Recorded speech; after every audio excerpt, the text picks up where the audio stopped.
One bite, one raid site. You begin the fight, win which you can't. Lassitude and malaise, fevers and a haze, for a year or more, not letting go. Insomnia in the night, drowsier in the day, pain in the head, might wake the dead. Rush on my trunk, my chest and back, more when it's hot or when it's not. Muscles cramp, glands swell, pulses up, fevers up, rigors and sweat. Drowsiness to sleepiness, melancholy, distress. Memory fades and goes, coma sets in, and then death.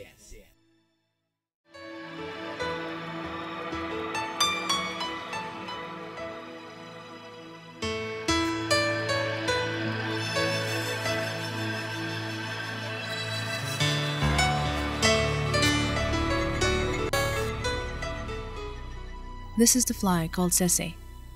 The word sese is derived from a Swana language spoken in southern Africa, including present-day Botswana, and it means the killer of the cattle. Sese, a blood-sucking insect about the size of a large housefly, is notorious for spreading a deadly disease that has for centuries wreaked havoc and devastation on the lives and livelihoods of entire communities and brought abject poverty and untold human suffering to millions across Africa.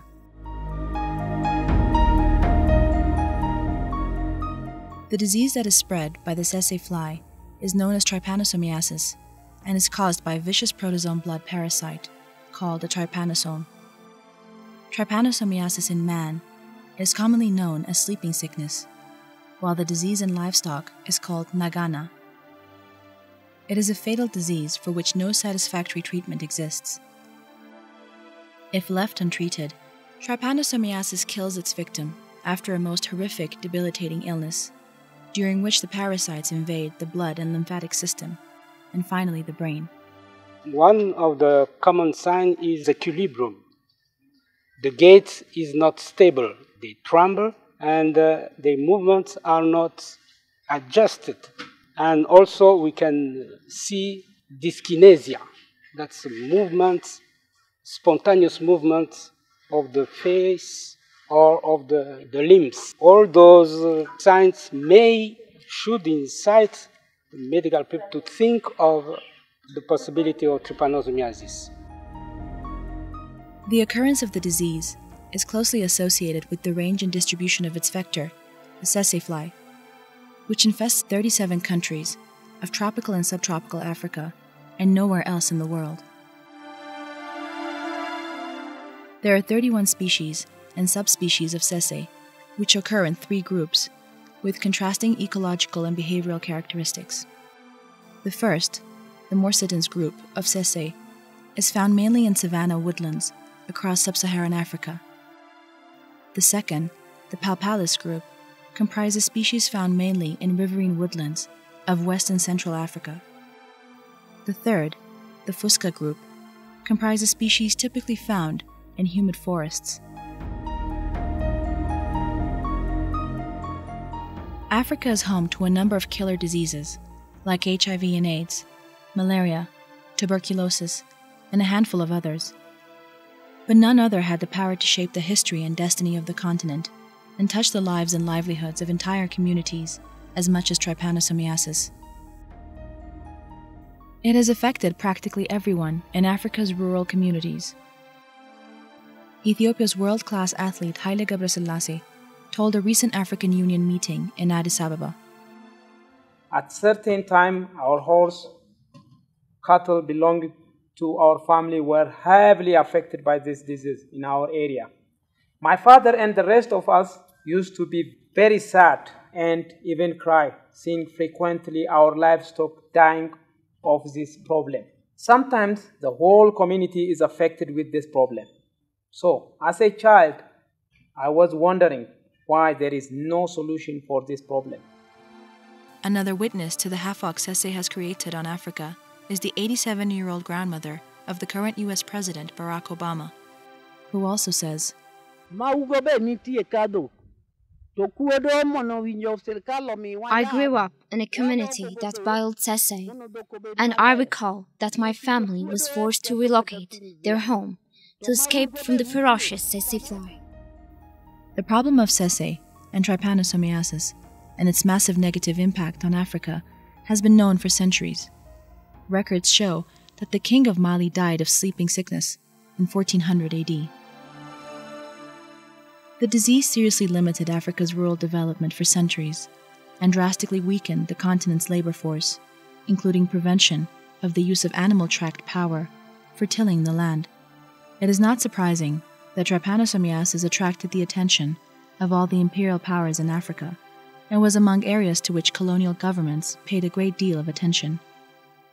The colonial governments invested significant efforts and resources in fighting tsetse and trypanosomiasis. Since the 1920s, there were massive disease surveys and treatments of infected people and livestock. There were large-scale evacuations in different parts of the continent. Initially, the methods of tsetse control involved clearing the bush and vegetation where the tsetse fly rests, and killing wild game animals on which the flies feed. Several other methods, including the use of traps, baits, and ground and aerial application of insecticides were also applied. The combination of these efforts had, by the end of the 1960s, succeeded in bringing the disease under control. Little or no attention was paid to trypanosomiasis by the regimes that came after the colonial period. Trypanosomiasis is a problem for us here because our landscape is about 70% infested. And that means we are unable to raise animals or cattle, even pigs, in certain areas. 70% of the land that we have cannot be used to raise animals. So if you look at the population we have in Ghana, which is about 20 million, we have only the population of cattle about 1.5 million, which is inadequate for our use. Trypanosomiasis affects really very seriously, particularly the cattle population in Ethiopia in areas below 2,000 meters above sea level. The number of cattle at risk is estimated about 14 million head of cattle. The confident and determined efforts employed in earlier campaigns became replaced with approaches whose objectives were merely to control or manage the disease on a limited scale. Efforts by various countries to address the tsetse and trypanosomiasis problem were largely experimental, ad hoc, uncoordinated, piecemeal, and unsustainable.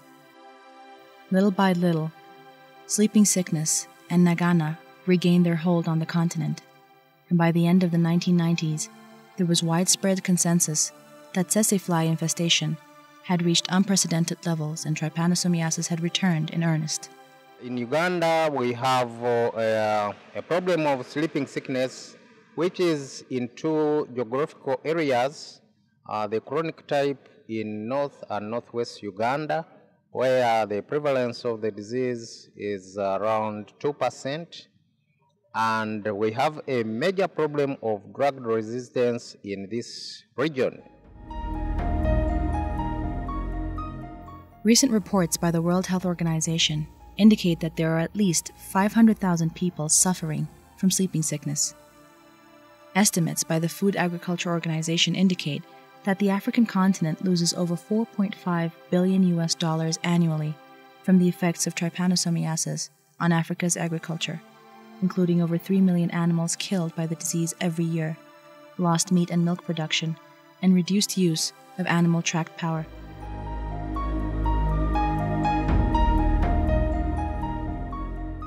In September 1997, the government of Tanzania announced the successful eradication of tsetse flies from the island of Zanzibar. This success came after a 3-year pilot project trial involving conventional tsetse suppression methods, using insecticide-based methods, following by the application of the sterile insect technique, with support from the International Atomic Energy Agency. Although the success happened on a small island, the achievement demonstrated the technical feasibility and viability of tsetse eradication as an effective intervention measure against trypanosomiasis.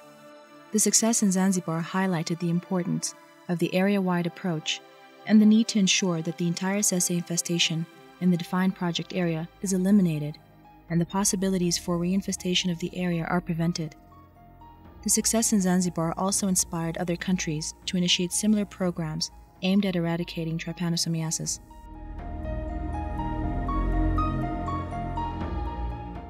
Within the framework of Africa's war against poverty, hunger, and disease, the African heads of state and government adopted a collective decision during their summit held in July 2000 in Togo to embark on a Pan-African Tsetse anti-trypanosomiasis eradication campaign, PATTEC in brief. The African Union Commission was charged with the task of coordinating the implementation of this important decision. The decision by the African leaders to embark on the PATTEC initiative not only underscored the seriousness and significance African governments now attach to the Tsetse and trypanosomiasis problem, but it also defined their readiness to assume primary responsibility in implementing the objectives of their decision. This marked a significant departure from past practices where there was little or no involvement in the ownership of trypanosomiasis control activities. The AU Commission is required to report to the Summit of the Heads of State every year on the progress made in the PATTEC initiative. This means that African governments will be the actual drivers of the campaign and de facto commanders in the war that they themselves declared against this disease.